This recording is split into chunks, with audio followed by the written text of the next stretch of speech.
Yes, very good morning, my dear students. I hope you all are well at your home. Good.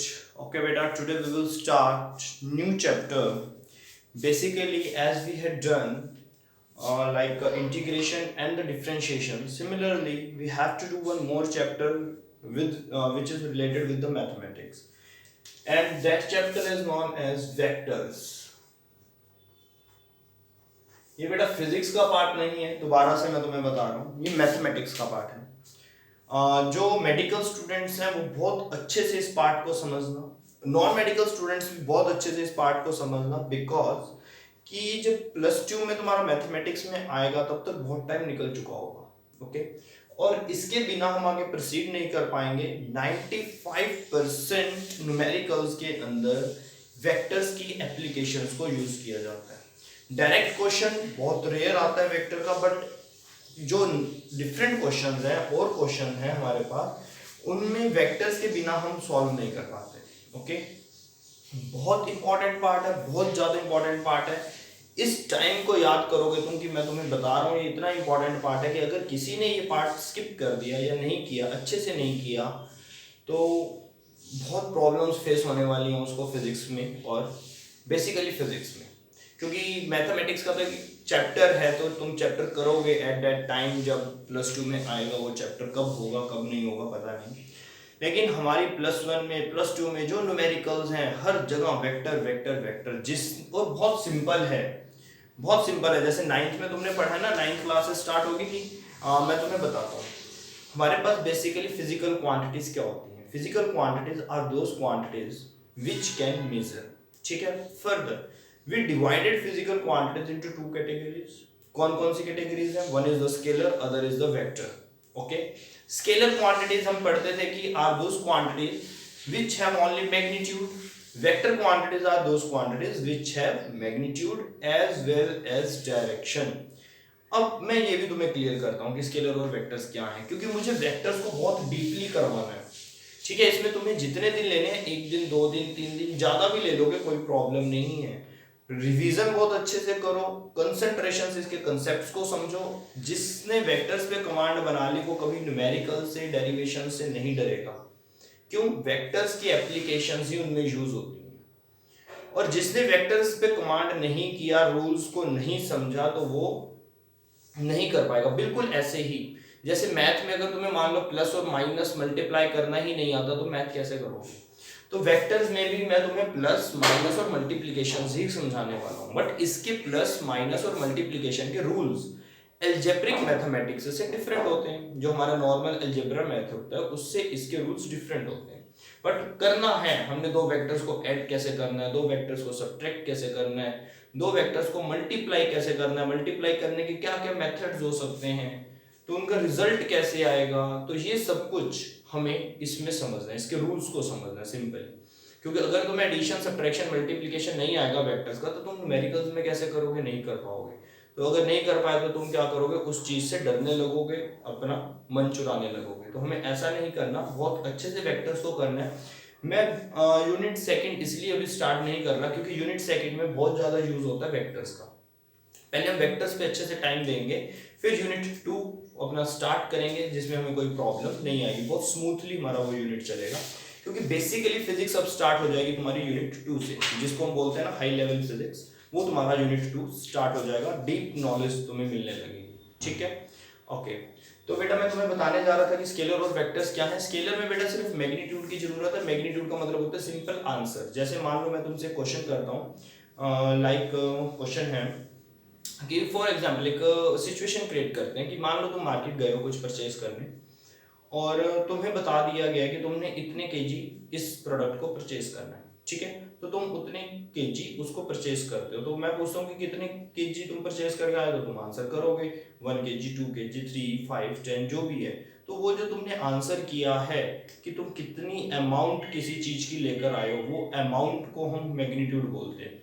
ठीक है, कि मैं जैसे मैं बोल रहा हूँ, मैं कितनी पिचिंग के साथ बोल रहा हूँ, मेरी लेवल क्या है पिचिंग का, वो जो लेवल होगा, जो अमाउंट होगी पिचिंग की, वो मैग्नीट्यूड होगा। तो मैग्नीट्यूड इज नथिंग, मैग्नीट्यूड तुम्हें किसी फिजिकल क्वांटिटी की अमाउंट बताता है। जैसे तुम किसी भी फिजिकल क्वांटिटी की बात कर रहे हो, स्पीड की बात कर रहे हो, ठीक है, तुम कितनी स्पीड से जा रहे हो, तो कितनी स्पीड मतलब तुम्हारी स्पीड की अमाउंट क्या है, कितनी स्पीड से तुम जा रहे हो, तो वो जो आंसर है कितनी स्पीड का, वो जो अमाउंट है स्पीड की, तो वो मैग्नीट्यूड है। तो magnitude is just a simple answer. Okay, कभी कभी क्या होता है, हमारी ऐसी क्वांटिटीज होती हैं जिनमें डायरेक्शन की जरूरत ही नहीं होती, सिंपल आंसर से हमारा काम चल जाता है, हमारे सारे क्वेश्चंस सॉल्व हो जाते हैं only with help of answer. But कुछ क्वेश्चन ऐसे हैं, कुछ फिजिकल क्वांटिटीज ऐसी हैं कि जिनमें डायरेक्शन के बिना हमारा काम नहीं चलता। अब इसका एग्जांपल, बहुत अच्छा एग्जांपल है फोर्स। मैं कहता हूं कि तुमने फॉर एग्जांपल एक ऑब्जेक्ट पे फोर्स लगाया, कितना लगाया, जो फोर्स की अमाउंट है वो तो मैग्नीट्यूड होगा, 10 न्यूटन लगाया या 20 न्यूटन लगाया, वो मैं ये पूछ रहा हूं तुमसे कितना लगाया, तो कितना वर्ड जो है, हाउ मच जो वर्ड है वो क्या है, दैट इज अ मैग्नीट्यूड, कि फोर्स कितनी अमाउंट में तुमने उसके ऊपर अप्लाई की है। तो किसी फिजिकल क्वांटिटी की जब अमाउंट का पता चलता है तो वो तो मैग्नीट्यूड होता है। बट अब तुम फोर्स लगा रहे हो तो इमेजिन करो अपने माइंड में, क्या किसी ना किसी डायरेक्शन में तो लगाओगे, फोर्स ऐसे तो नहीं लगा सकते ना, पर्टिकुलर डायरेक्शन में ही लगा पाओगे। तो डेट मीन्स फोर्स क्वांटिटी में सिर्फ मैग्नीट्यूड से, सिर्फ 10 न्यूटन बता देने से, या अपने आंसर जो भी तुमने जितना भी फोर्स लगाया सिर्फ वो बता देने से हमारा जो, या हमारे जो क्वेश्चंस हैं वो क्लियर नहीं हो रहे हैं। मुझे ये भी जानना है कि तुमने फोर्स लगाया किसी ऑब्जेक्ट पे तो किस डायरेक्शन में लगाया। तो फोर्स कभी भी विदाउट डायरेक्शन एक्सप्लेन नहीं हो सकता। ऐसी बहुत सारी क्वांटिटीज हैं, मैंने जस्ट एक एग्जांपल दिया है फोर्स का। जोन सी क्वांटिटीज विदाउट डायरेक्शन हम एक्सप्लेन नहीं कर सकते, या हमारे हर क्वेश्चन का आंसर मैग्नीट्यूड सफिशिएंट नहीं है आंसर के लिए, हमें डायरेक्शन की भी जरूरत पड़ रही है, तो उन क्वांटिटीज को हम वेक्टर में रखते हैं। ठीक है, आज हम वो वेक्टर पढ़ने जा रहे हैं, आज हम वेक्टर के रूल्स पढ़ने जा रहे हैं, इन द फैक्ट कि रूल्स क्या है, इनको एडिशन कैसे करनी है, इनको लिखना कैसे है, इनको लिखने का मेथड क्या है, वो रूल्स तुम्हें स्टेप बाय स्टेप सारे मैं समझाऊंगा यहाँ पर। ठीक है, और नोट्स तुम्हें एज इट इज लिंक में प्रोवाइड होंगे। नोट्स में कुछ डेफिनेशंस भी मैंने दी हुई हैं। डेफिनेशंस का मतलब कितने टाइप के वेक्टर्स होते हैं, equal vector, coplanar vector, axial vector, polar vector, इस टाइप के जितने भी वेक्टर्स हैं, कुछ वेक्टर्स की मैंने वहां पे डेफिनेशंस प्रोवाइड की हुई हैं, जस्ट फॉर अ नॉलेज। ऐसा नहीं है कि वो तुमसे पूछी जा रही है, नहीं, बट तुम्हें पता होना चाहिए। ठीक है, लेकिन जो मैं तुमसे एक्सपेक्ट करता हूँ वो ये एक्सपेक्ट करता हूँ तुमसे कि तुम्हें जो पढ़ना है इसके रूल्स अच्छे से पढ़ लेने हैं, कि तुम्हें जब कोई फॉर्मूले में एप्लीकेशन की जरूरत है, वेक्टर्स को अप्लाई करने की जरूरत है, तो तुम बिल्कुल अच्छे से उसको अप्लाई कर पाओ, कहीं तुम्हारी कैलकुलेशंस गलत ना हो। ठीक है, तो बेटा बेसिकली वेक्टर्स होते क्या वो मैंने तुम्हें बताया, कि जिनके पास मैग्नीट्यूड के साथ साथ डायरेक्शन चाहिए होती है। ठीक है, डायरेक्शन को हमें लिखना कैसे है, बहुत अच्छे अच्छे मेथड्स हैं इसके, तो अच्छे से समझते हैं बेटा, इंटरेस्ट बनेगा, बहुत अच्छे से इंटरेस्ट बनेगा तुम्हारा। बट कंसंट्रेशन यहाँ पर होनी चाहिए, specially for the medical students. मैं पहले ही बता रहा हूँ, मेडिकल स्टूडेंट्स को +2 में भी वेक्टर्स पढ़ने को नहीं मिलेगा, क्योंकि उनके पास मैथ्स नहीं होगा। अगर जिनको मिल भी रहे नॉन मेडिकल स्टूडेंट्स को भी, वो भी +2 में मिल रहा है, लेकिन स्टिल यू आर इन अ +1, और वो भी स्टार्टिंग। ठीक है, वेक्टर्स के बिना बेटा हमारा काम नहीं चल सकता। Vector is the first step, ये हमारा एक पहला स्टेप है जो हमें आगे ऊपर तक लेकर जाने वाला है। ठीक है, तो स्टार्ट करते हैं बेटा वेक्टर्स को।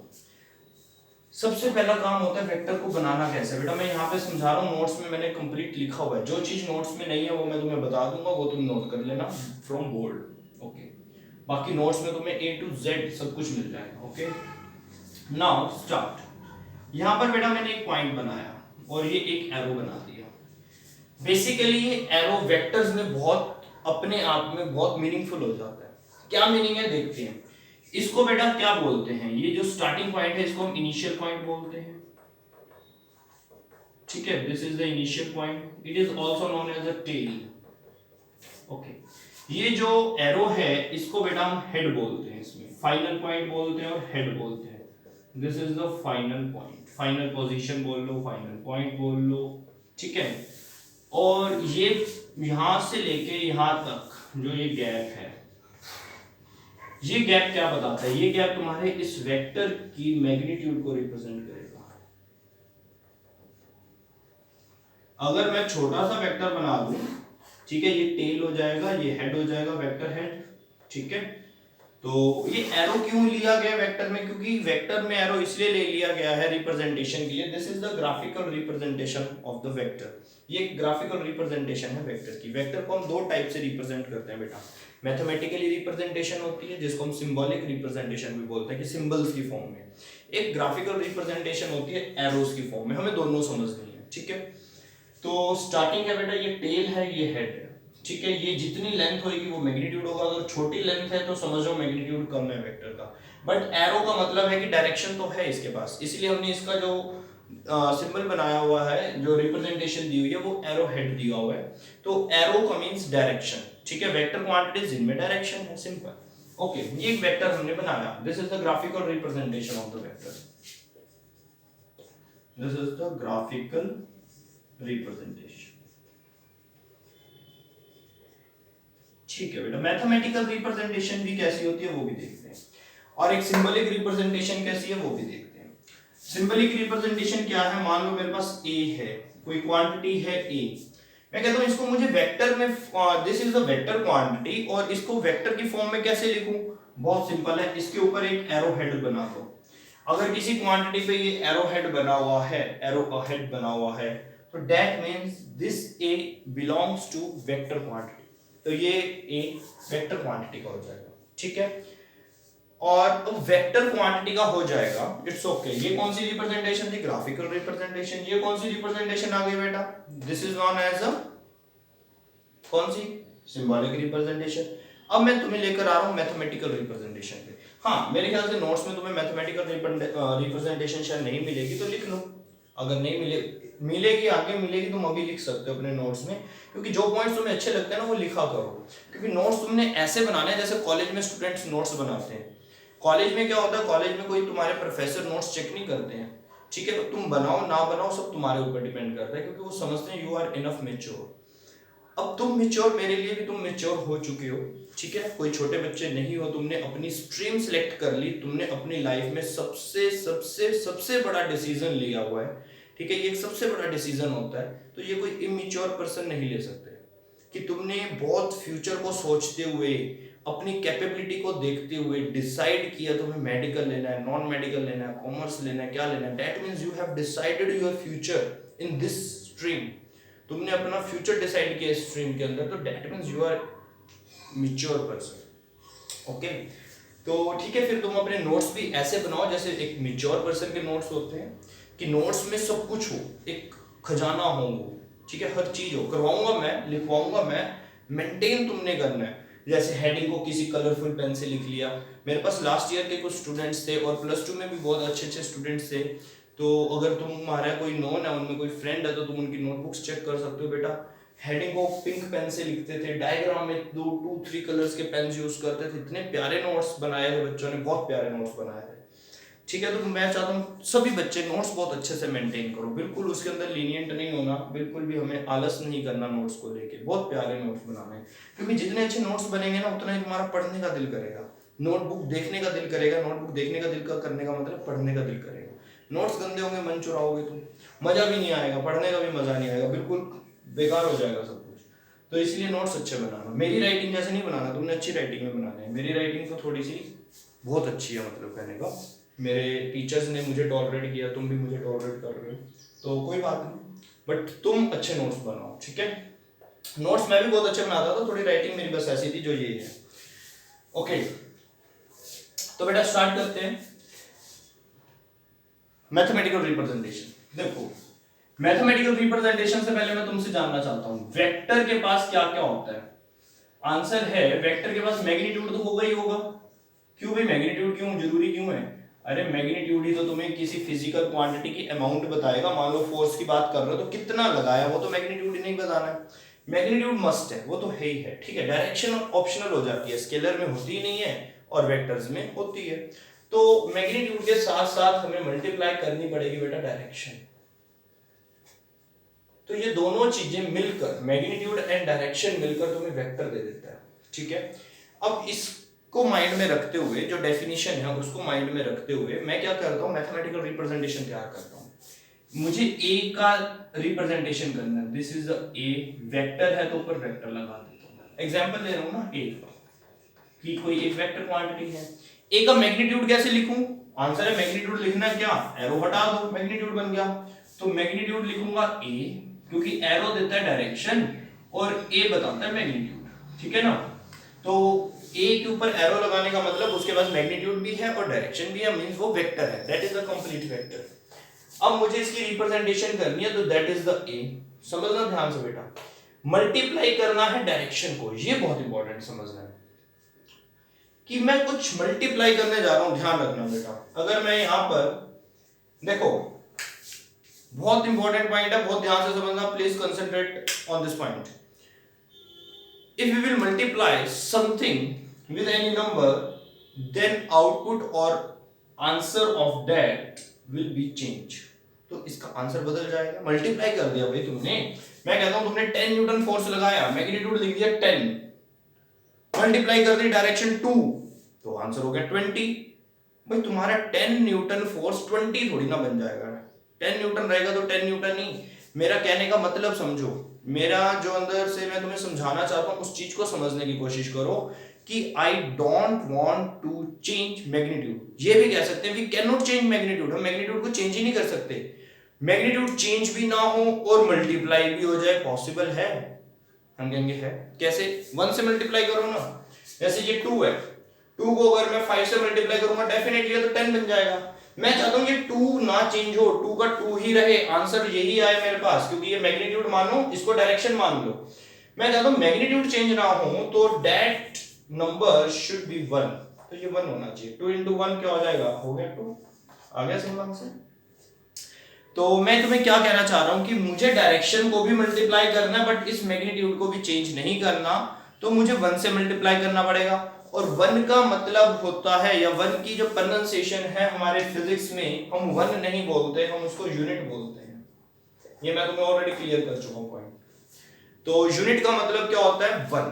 तो मुझे यहां पर कोई ऐसा वेक्टर मल्टीप्लाई करना पड़ेगा विद डायरेक्शन, लेकिन उसका मैग्नीट्यूड 1 होना बहुत जरूरी है, कि वो ऐसा वेक्टर हो जिसके पास मैग्नीट्यूड 1 हो, क्योंकि अगर मैंने कुछ और मल्टीप्लाई कर दिया तो वो मेरा रियल मैग्नीट्यूड चेंज कर देगा, ठीक है ना। तो कैसे करें बेटा? उसका आंसर है यहां पर, जो तुमने डेफिनेशंस लिखोगे ना नोट्स में, उसमें मैंने लिखवाया हुआ है यूनिट वेक्टर। तो उस वेक्टर को हम बोलते हैं यूनिट वेक्टर। यूनिट वेक्टर एक ऐसा वेक्टर होता है, देखो वेक्टर वर्ड लगा है ना आगे, पहले तो ये हर चीज को बहुत डीपली समझना है। मैंने आगे यूज किया vector word. Vector word use करने का मतलब वेक्टर में मैग्नीट्यूड भी होगा और डायरेक्शन भी होगी। मैं क्या करूंगा, यूनिट वेक्टर का मतलब है मैंने उसका मैग्नीट्यूड कर रखा 1, डायरेक्शन एज इट इज है, तो मुझे उसके मैग्नीट्यूड से मतलब नहीं है, मुझे उसकी डायरेक्शन को लेना है। बेसिकली डायरेक्शन मुझे मिल जाए, तो मैंने यूनिट वेक्टर को तैयार किया। यूनिट वेक्टर की रिप्रेजेंटेशन थोड़ी डिफरेंट हो जाती है। यूनिट वेक्टर के ऊपर हम एरो हेड नहीं लगाते, जैसे ए के ऊपर मैं एरो हेड लगा रहा हूं, एरो हेड नहीं लगाना। एरो हेड लगाने का मतलब है एक कंप्लीट वेक्टर है, इसका मैग्नीट्यूड कुछ भी हो सकता है, जरूरी नहीं है इसका मैग्नीट्यूड 1 हो, लेकिन यूनिट वेक्टर में जरूरी है कि उसका मैग्नीट्यूड 1 होगा। बहुत छोटा वेक्टर होता है यूनिट वेक्टर, जो 1 लिया जाता है मैग्नीट्यूड, तो उसको रिप्रेजेंट कैसे करेंगे? रिप्रेजेंटेशन देखो उसकी, उस पे एरो हेड लगाने की बजाय एक छोटा सा कैप लगाएंगे, इसको बोलते हैं यूनिट वेक्टर। कैप का मतलब समझ रहे हो? ये भी वेक्टर की रिप्रेजेंटेशन है, लेकिन उस वेक्टर की रिप्रेजेंटेशन है जिसका मैग्नीट्यूड 1 है, और इसके पास डायरेक्शन भी है क्योंकि ऊपर कैप लगा है, तो वेक्टर ही। जैसे छोटे बच्चों के ऊपर हेड डाल देते हैं ना, छोटा है अभी, ये भी छोटा सा वेक्टर है, उसके ऊपर हेड डाल दिया, कैप। ओके, तो यूनिट वेक्टर का मतलब समझ आया बेटा सबको? यूनिट वेक्टर वो वेक्टर्स हैं जिनका मैग्नीट्यूड 1 होता है और डायरेक्शन एज इट इज रहती है। अब मैग्नीट्यूड 1 है, डायरेक्शन एज इट इज है, तो मैं अगर इसके साथ ए कैप को मल्टीप्लाई करूंगा तो क्या होने वाला है? देखना, ध्यान से देखना। ए कैप का मैग्नीट्यूड है 1 को जब इसके साथ मल्टीप्लाई करूंगा कोई चेंज नहीं आने वाला। समझ आ गया होगा सबको कि ये वाला जो ए है, जो मैग्नीट्यूड, असली मैग्नीट्यूड है जो तुम्हारा, वो चेंज नहीं हो रहा, वो एज इट इज है। इसका मैग्नीट्यूड जब मल्टीप्लाई होगा इस मैग्नीट्यूड के साथ, तो 1 into a ही रहेगा। लेकिन इसकी जब डायरेक्शन मल्टीप्लाई होगी तो इस a को डायरेक्शन मिल जाएगी, और डायरेक्शन ही तो मुझे देनी है बेसिकली, क्योंकि मैग्नीट्यूड तो मुझे पता है ना a है, बट डायरेक्शन नहीं पता। तो डायरेक्शन के लिए मैंने एक ऐसे वेक्टर को मल्टीप्लाई किया जिसने मेरे मैग्नीट्यूड को चेंज नहीं किया, और वो पॉसिबल कब होता है जब 1 को मल्टीप्लाई करो। Unit vector are those vector who has 1 या unit magnitude as well as direction, और डायरेक्शन भी होती है उसकी, ठीक है। ओके तो हमारा ये एक कंप्लीट रिप्रेजेंटेशन बन गई। देखो यहां पर कंप्लीट रिप्रेजेंटेशन कैसे बनी है, ध्यान से देखो। ए vector contains magnitude as well as direction. This is the complete representation of a vector. एक वेक्टर के पास मैग्नीट्यूड भी होगा और डायरेक्शन भी होगी। डायरेक्शन को जब मल्टीप्लाई करोगे तो ध्यान रखना हमेशा यूनिट वेक्टर को मल्टीप्लाई करोगे। यूनिट वेक्टर की रिप्रेजेंटेशन कैप से की जाती है, ठीक है। तो यहां से बेटा तुम्हें यूनिट वेक्टर फाइंड आउट करने का फॉर्मूला भी मिल गया।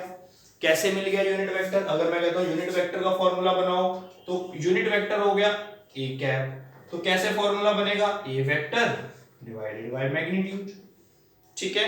मैग्नीट्यूड को कुछ बुक्स में मॉडुलस लगा के भी रिप्रेजेंट किया जाता है। मॉडुलस जब लग जाता है तो उसका मतलब होता है कि उसमें डायरेक्शन नहीं लेनी, सिर्फ मैग्नीट्यूड लेना, ठीक है। तो हम मॉडुलस वाले पंगों में नहीं पढ़ते, जब पढ़ना होगा पढ़ भी जाएंगे। इसमें कोई बहुत बड़ा ट्रिक नहीं है कि हाँ मॉडुलस लगाना जरूरी है। सिंपल लिख दो विदाउट एरो हेड। अगर ऊपर एरो हेड नहीं लगाओगे तो पता चल जाएगा कि वो तुमने सिर्फ, जैसे ये मैंने अगर इसका कैप हटा दिया तो ये मैग्नीट्यूड बन गया, ठीक है। एरो हेड लगा दिया तो ये वेक्टर बन गया, और अगर इसके ऊपर मैंने कैप लगा दिया तो ये यूनिट वेक्टर बन गया। ये पॉइंट मुझे बताओ कि सबको क्लियर हो गए। वेक्टर क्या है? This is the graphical representation है वेक्टर की। ये टेल है, इनिशियल पॉइंट है, ये फाइनल पॉइंट है जिसको हेड बोलते हैं। उसकी लेंथ को रिप्रेजेंट कर रहे हो तो मैग्नीट्यूड बता रही है, वो लेंथ छोटा है तो कम है मैग्नीट्यूड उसका, ठीक है। सिंबल रिप्रेजेंटेशन तुम्हें समझ आ गई। This is the symbolic representation of unit vector, this is the magnitude, and अगर एरो हेड लगा दूं तो ये सिंबॉलिक रिप्रेजेंटेशन बन गई वेक्टर की। मैथमेटिकल रिप्रेजेंटेशन ये रही बेटा कि ए वेक्टर को कैसे लिखा जाएगा? a into A cap. a into A cap का मतलब क्या होगा? a is a magnitude, a cap is a unit vector means direction. तो डायरेक्शन मिल गई, अब मेरा ए वेक्टर कंप्लीट हो गया। अगर मैं सिर्फ यूनिट वेक्टर का फॉर्मूला चाहता हूं तो वो भी बन जाएगा। कैसे? ओरिजिनल वेक्टर को उसी के मैग्नीट्यूड से डिवाइड कर दो, तुम्हें क्या मिल जाएगा? यूनिट कैप मिल जाएगा, ठीक है ना। ओके तो ठीक है बेटा, देखते हैं यहां पर आगे चलते हैं। अब तुमने वेक्टर तो बेटा समझ लिया। पॉजिटिव और नेगेटिव वेक्टर्स भी होते हैं कि अगर मैं ए को, ये देखो ध्यान से देखना, ये मैंने रिप्रेजेंटेशन करी ए वेक्टर की। This is a A vector, मान लेते हैं कि ये कोई वेक्टर है, ये टेल है, ये हेड है, ये ए वेक्टर है। अगर मुझे इसको मैं ऑपोजिट बना दूं, ऐसे बना दूं, तो इसको लिखना पड़ेगा माइनस ए वेक्टर, ऑपोजिट डायरेक्शन। डायरेक्शन अगर बदलेगी तो साइन बदल जाएगा, ठीक है। ओके अब मैं तुम्हें सीधा लेकर आता हूं बेटा इसके एडिशन पर, सब्ट्रैक्शन पर। मल्टीप्लिकेशन थोड़ा डिफरेंट होता है, एडिशन और सब्ट्रैक्शन हम करेंगे। तो बेसिकली वेक्टर्स हमें यूज कहां पे करने होते हैं और कैसे करने होते हैं ये समझना, क्योंकि बेसिकली क्या होता है कि हम बचपन से छोटे होने, जब हम छोटे छोटे थे तब से हमारे अंदर भगवान ने एक इंटरनल, ये कह लो नेचुरल साइंस भर दी थी। हम इनफ इंटेलिजेंट थे साइंस को लेकर, इनफ, ठीक है। तो हमें गुलेल चलाना भी आता था, हमें अपने कंचे खेलने भी आते थे। तो वो सब साइंस ही है बेटा, हमारे अंदर है वो साइंस, लेकिन हमें पता नहीं हो क्या है, वो क्या उसको बोलते क्या है, लेकिन हमें अंदर अंदर पता है, हम उसको यूज कर रहे हैं लेकिन हम उनको जानते नहीं है। तो आज उन चीजों से पर्दा उठ रहा है, सिर्फ आज पर्दा उठाना है। हमें ऑलरेडी पता है। जैसे मैं तुम्हें एक सिचुएशन में लेकर आता हूँ, वो सिचुएशन बहुत अच्छे से इमेजिन करो। मेरे पास एक धागा है, ठीक है, एक थ्रेड है मेरे पास। मैंने थ्रेड में कुछ वेट लगा दिया, मान लो एक पत्थर बांध दिया, ठीक है, और ऐसे थ्रेड को पकड़ लिया। अब वो थ्रेड कैसा हो जाएगा? वो थ्रेड इस शेप में आ जाएगा कुछ ऐसे। ये मैंने पकड़ लिया थ्रेड को, ठीक है, यहां पर एक मैंने पत्थर लगा दिया ये। अब मैं क्या करता हूं, इस थ्रेड को ऐसे खींचता हूं, एक फोर्स इधर लगाता हूं F1 और एक फोर्स इधर लगाता हूं F2। समझना, सिचुएशन इमेजिन करो कि हमारे पे एक धागा है, एक थ्रेड है, बीच में स्टोन लगा हुआ है और हमने उसको ऐसे ऐसे कॉर्नर से पकड़ा हुआ है, स्टोन बीच में वी शेप बन गया है। अब मैं क्या करता हूँ, फोर्स एक इधर लगाता हूँ, एक इधर, अपने हाथों को ऐसे स्ट्रेच करता हूँ। तो बेसिकली हमने पढ़ा है कि हम जिस डायरेक्शन में फोर्स लगाते हैं ऑब्जेक्ट उसी डायरेक्शन में मूव करता है। तो मैं कहूंगा यहाँ पर ऑब्जेक्ट किस डायरेक्शन में मूव करेगा, इस फोर्स के साथ जाना पसंद करेगा या इस फोर्स के साथ जाना पसंद करेगा। हम कहेंगे तो पत्थर की मर्जी है, पत्थर को ये वाला फोर्स अच्छा लग रहा है या ये वाला फोर्स अच्छा लग रहा है, जो अच्छा लग रहा है वो उसके साथ चला जाएगा। ये बेटा ह्यूमन नेचर होती है। ह्यूमन नेचर में क्या होता है कि जो सा इंसान जिसको पसंद है उसके साथ चला जाएगा, जिसके साथ उसकी नेचर मैच करेगी। लेकिन बेसिकली ये ह्यूमंस में ही है, सिर्फ नेचर वैसे नहीं है। अब ये फोर्स, ये पत्थर क्या करेगा, ये दोनों की रिस्पेक्ट करेगा। वो कहेगा इस फोर्स की भी मैं रिस्पेक्ट करता हूं, इस फोर्स की भी मैं रिस्पेक्ट करता हूं, मैं दोनों की बात मानूंगा। जब ये दोनों की बात मानेगा तो बेसिकली ये फिर जाएगा कहां पर, ये इधर नहीं जा रहा, ये इधर नहीं जा रहा, क्योंकि इधर जाएगा तो ये F1 की बात मान रहा है, इधर जाएगा तो ये F2 की बात मान रहा है, बट इसे दोनों की बात माननी है, दोनों की रिस्पेक्ट करनी है। तो ये क्या करेगा, ये सेंटर में चला जाएगा ऐसे, और ऐसे ही तो जाएगा। अगर तुम अपने धागे को ऐसे खींच दोगे तो बीच में जो पत्थर है वो क्या होगा, ऐसे चला जाएगा। जो हम अभी मैंने तुम्हें बताया ना, गुलेल चलाते थे तो हम क्या करते थे, स्ट्रेच करते थे, छोड़ देते थे। अब वो जो उसका रबड़ बैंड होता था वो क्या करता था, उसके अंदर पड़े हुए स्टोन को, ऑब्जेक्ट को ऐसे खींच देता था। ठीक है, ये वाला फोर्स इधर गया, ये इधर गया, और जो बीच में ऑब्जेक्ट होता था वो सीधा चला जाता था। तो दैट मींस इसको क्या बोलते हैं, इसको हम बोलते हैं कि ये एक मिला जुला रिजल्ट है। तो इसका भी इसके अंदर इफेक्ट है, इसका भी इफेक्ट है। तो इसके पास, इस एरो के पास इन दोनों का इफेक्ट है, मतलब इस एरो ने इन दोनों की रिस्पेक्ट कर ली। वो इसकी डायरेक्शन में भी नहीं गया, इसकी डायरेक्शन में नहीं गया, और बीच में उसने अपनी डायरेक्शन बनाई जिसमें इन दोनों का इफेक्ट था, कुछ इसका भी था और कुछ इसका भी था। तो उसने दोनों को क्या किया, दोनों की रिस्पेक्ट की, दोनों को ओबे किया, दोनों का कहना मान लिया, और बहुत अच्छे से उसने अपना काम कर दिया। तो ये इसको हम बोलते क्या है, दिस इज अ रिजल्ट, हम इसको बोलते हैं resultant. This is known as resultant. तो ये रिजल्टेंट की डायरेक्शन को निकालने का गेम ही हमने वेक्टर में सीखना है। ठीक है, ये कैसे एडिशन हो रही है या सब्ट्रैक्शन हो रही है। देखो यहाँ पर एडिशन हुई है, दो फोर्सेस की एडिशन है, F1 प्लस F2 को ऐड किया जा रहा है। अब ये फोर्स है तो बेटा इसके ऊपर एरो हेड भी बनाना बहुत जरूरी हो जाएगा तुम्हें। क्यों? क्योंकि force is a vector quantity, ये दो वेक्टर्स हैं और ये उनका एक रिजल्टेंट है। रिजल्टेंट का मतलब क्या होगा बेटा, रिजल्टेंट का मतलब है कि वहां पर जितनी भी सेम क्वांटिटी होनी चाहिए, ये ध्यान रखना। कभी भी ऐसा मत कर देना कि तुमने डिफरेंट क्वांटिटीज को प्लस कर दिया, सब्ट्रैक्ट कर दिया, नहीं होता ऐसा, कभी भी नहीं होता। फोर्स में तुम फोर्स को ऐड या सब्ट्रैक्ट कर सकते हो, फोर्स में तुम मास को ऐड या सब्ट्रैक्ट नहीं कर सकते। ठीक है, एनर्जी को ऐड या सब्ट्रैक्ट नहीं कर सकते फोर्स में। ये सिमिलर, ये तो हमको बेसिक पॉइंट्स पता होने चाहिए ना।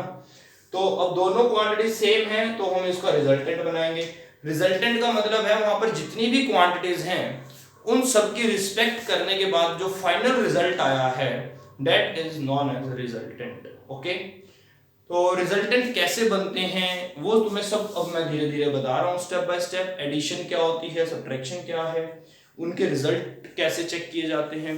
ठीक है, किस डायरेक्शन में वो जाएगा ये देखना पड़ेगा। ओके, हाँ अगर सिंगल फोर्स है तब तो नहीं देखना, जहां पर दो या तीन, दो से ज्यादा फोर्सेज हैं, या ये लगा लो दो से ज्यादा वेक्टर क्वांटिटीज हैं सेम नेचर की, तो वहां पे तुम्हें रिजल्टेंट निकालने पड़ते हैं। क्योंकि हम ऐसा नहीं कर सकते कि हमने इसके साथ इसकी बात मान ली, उसकी बात रहने दी, वो हमें पसंद नहीं है इसको छोड़ दो, ऐसा नहीं करेंगे। तो हमें दोनों की, अगर यहाँ पर दो हैं, तीन होते तो तीनों की बात मानता, ये चार होते तो चारों की बात मानता, और उनमें से फिर एक अपना रिजल्ट बना लेता। ठीक है, जिनमें चारों का इफेक्ट होता, जिस डायरेक्शन में चारों का इफेक्ट आ रहा होता, ये उसी डायरेक्शन में आगे चला जाता। ऐसी डायरेक्शन कोई कभी भी सिलेक्ट ना करता जिसमें एक का इफेक्ट आ रहा है बाकी दो का नहीं आ रहा, या दो का आ रहा है एक का नहीं आ रहा, ऐसा नहीं करेगा। ये सबको एक साथ लेकर चलेगा। माइंड में कंसेप्ट्स क्लियर कर लो ये वाले अपने। ठीक है, तो कुछ कुछ समझ आ रहा होगा वेक्टर, वेक्टर्स क्या हैं।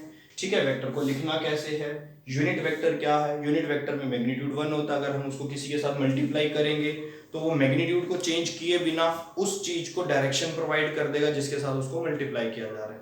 ठीक है, उसको वेक्टर बना देगा, क्योंकि उस क्वांटिटी को डायरेक्शन मिल जाएगी तो वो क्वांटिटी डायरेक्शन के साथ मिलकर वेक्टर क्वांटिटी बन जाएगी। ठीक है बेटा, ओके। तो स्टार्ट करते हैं एडिशन, कि हमें ऐड कैसे करना है। तो ऐड करने के लिए सबसे पहले तुम्हें क्या चेक करना है बेटा, मैं यहां पर बता रहा हूं। बेसिकली वेक्टर्स में एक तो तुम अलजेब्रिक मैथ में जो ऐड करते हो ना, वो तो सिंपल ऐड होता है हमारा, कि 2 + 2 4 हो गया। इसमें थोड़े से रूल्स होते हैं बेटा, दो टाइप के रूल्स होते हैं ऐड करने पे। ठीक है, अब मैं उस रूल्स को तुम्हें समझा रहा हूँ, बहुत अच्छे से समझा रहा हूँ कि वो रूल्स क्या होते हैं। तो बेसिकली हम क्या करेंगे, क्योंकि हम लेक्चर का टाइम कंप्लीट होता जा रहा है, तो मैं तुम्हें 2 पॉइंट्स बता देता हूँ और नेक्स्ट लेक्चर में मैं तुम्हें वो रूल्स बता देता हूँ, ठीक है। 2 पॉइंट क्या है, ध्यान से देखना। अगर मेरे पास एक वेक्टर है ना, ये एक वेक्टर है, तो वेक्टर के पास एक ये लगा लो कि परमिशन होती है कि इट कैन मूव एनीवेयर, इसको तुम मूव कर सकते हो विद कंडीशन। क्या कंडीशन है भाई? डायरेक्शन चेंज मत करना। मैंने इसको इधर बनाया है, मैं इसको नीचे भी बना सकता हूं, बना दिया, देखो डायरेक्शन चेंज नहीं हुई, अभी भी सेम है। मैं इसको इधर भी बना सकता हूं, डायरेक्शन चेंज नहीं करनी, ठीक है ना। मैं इसको ऐसे नहीं बना सकता क्योंकि अब इसकी डायरेक्शन बदल गई, ऊपर हो गई। तो हम वेक्टर्स को मूव कर सकते हैं without changing its direction. We can change the position of the vector but we can not change the direction of the vector. हम वेक्टर की डायरेक्शन को चेंज नहीं कर सकते। ये परमिशन तुम्हें मिलती है वेक्टर्स में कि ये परमिशन होती है, वेक्टर को हम मूव कर सकते हैं, ठीक है। मैं यहाँ पे 2 वेक्टर्स बनाता हूँ, एक वेक्टर बनाया ए और एक वेक्टर बनाया बी। बी की डायरेक्शन मैं बना देता हूँ कुछ लाइक ये बी की डायरेक्शन बना है, ठीक है। अब इसको ऐड करना चाहता हूं मैं, तो इसके लिए ना मेरे को पहले 2 पॉइंट देखने हैं। कैसे 2 पॉइंट है? देखो, इस वेक्टर को उठा लो, ऐसे उठा लो, इसको घुमाना मत, ऐसे मत करना, ऐसे मत करना, बस ऐसे ही रखना है क्योंकि डायरेक्शन चेंज नहीं होनी चाहिए। हाँ, आगे पीछे कर सकते हो, इसको ऊपर नीचे करो, आगे पीछे करो, डायरेक्शन मत बदलो। तो ये वाला जो जहां पर ए वेक्टर खत्म हो रहा है वहां पे इसको प्लेस कर दो, इसको उठा के ऐसे रख दो, यहां पे रख दो बी वेक्टर को। तो इसको उठाया, इस वेक्टर को उठाया, यहां पे रख दिया, डायरेक्शन नहीं बदली, अभी हटा दिया, ठीक है ना। एक इसको बोलते हैं एंड टू एंड, मतलब एक वेक्टर खत्म हुआ, दूसरा शुरू हो गया। एक क्या हो सकता था, एक ये भी हो सकता था कि मैं इस बी वेक्टर को इसके एंड पे ना रख के, इसके हेड पर ना रखकर इसके टेल पे भी जोड़ सकता था, ऐसे उठा के यहां भी रख सकता था। इन दोनों का इनिशियल पॉइंट को मैं जोड़ सकता था। इनको बोलते हैं को इनिशियल वेक्टर्स। ये डेफिनेशंस में मिलेंगे तुम्हें, आज डेफिनेशंस पढ़ो, नोट्स बनाओ और उसका कुछ बेसिक पढ़ो। आज बेसिक स्टार्ट हो चुका है वेक्टर्स का, बस अब कूद जाओ वेक्टर में, अपने सारे सामान उठाओ, अपना जो भी सामान इन द सेंस जैसे हम कहते हैं ना, अपनी तैयारी करो और कूद जाओ।